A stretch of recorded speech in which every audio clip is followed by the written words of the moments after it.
As you can see, we are parked on a hill right here. I want you to be able to see how steep it is. So we're going to take off on a hill on our motorcycle. We're going to talk through it.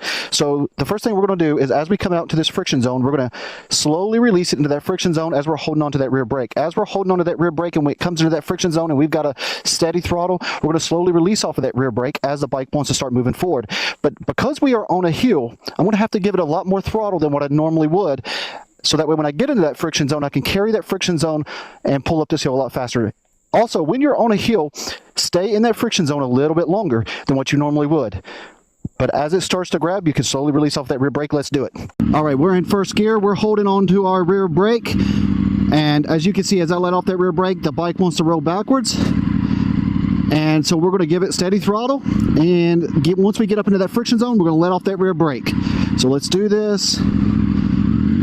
Friction zone, slowly release, and still holding it, that steady throttle, and power out. We're completely out of the friction zone. Clutch is released. Now we're in second gear.